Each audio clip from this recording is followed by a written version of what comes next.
साथियों नमस्कार। Comfort zone के जाल से बाहर कैसे निकलें? तो जैसे ही आप कंफर्ट जोन के जाल से बाहर निकलते हैं साथियों, जो सबसे पहले आता है वो आता है फियर जोन। जो दूसरा जोन आता है वो है लर्निंग जोन। जो तीसरा जोन आता है ना, ग्रोथ जोन। अब कंफर्ट जोन है क्या, पहले मैं ये बताता हूँ। आप कंफर्ट जोन में जो इंसान रहता है ना, वो हरदम अपने आप को सेफ फील करता है। चारों तरफ से उसको सेफ्टी नजर में आती है। उदाहरण के तौर पे माँ बाप के पास जब उसके बच्चे रहते हैं तो वो कंफर्ट जोन।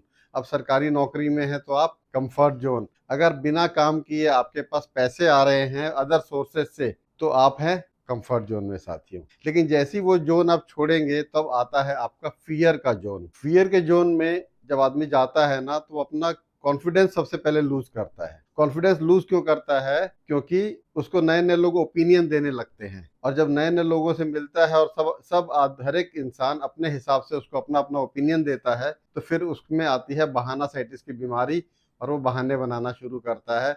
उनको उन लोगों की बातें, जो नेगेटिव बातें उनके दिमाग में जो सीधी जाती है ना कान से, उससे उनको इतने नेगेटिव वाइब्रेशंस मिलते हैं मार्केट में कि वहां पर जाकर के वो बहाना बनाना शुरू कर देता है कि यार मुझसे तो होगा नहीं। क्योंकि ज्यादातर लोग उससे क्या कहते हैं कि कहाँ फंस गया सेल्स की दुनिया में। तो ये फियर जोन में वो आ जाता है। लेकिन जब उस जोन को पार करता है, उसके बाद भी जब वो काम करता है ना, तब वो आता है लर्निंग जोन में। लर्निंग जोन में मैंने आपसे पहले बताया कि संगत संगत का असर पड़ता है। The books you read and the people you meet. जिन लोगों के साथ आप रहते हैं, अपनी अपलाइन के साथ, एक सक्सेसफुल व्यक्तित्व के साथ, पर्सनैलिटीज के साथ जब आप समय बिताते हैं, तो आपका ये फियर लेवल जो है धीरे धीरे खत्म होता है और आप आते हैं लर्निंग लेवल में।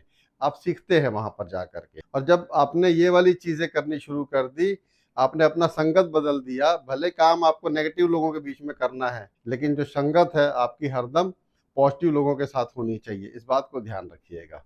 इसके बाद आपका आता है ग्रोथ लेवल, जहां पर आप अपने ड्रीम्स को फुलफिल करते हैं और आप अपना पर्पस जीते हैं कि यार मैं बिजनेस में क्यों आया हूँ, क्या करना चाहता हूँ मैं अपने जीवन में, और अपने गोल्स को अचीव करते हैं। तो आइए साथियों, हम सब आज जिस भी लेवल पे हैं उससे फर्क नहीं पड़ता। फर्क तो इससे पड़ता है कि हम किस लेवल पे जाना चाहते हैं। तो आइए साथियों, हम सब मिलकर के डायरेक्ट सेलिंग इंडस्ट्री को और डायरेक्ट सेलर्स को आगे बढ़ाएं। Wish you all the very best.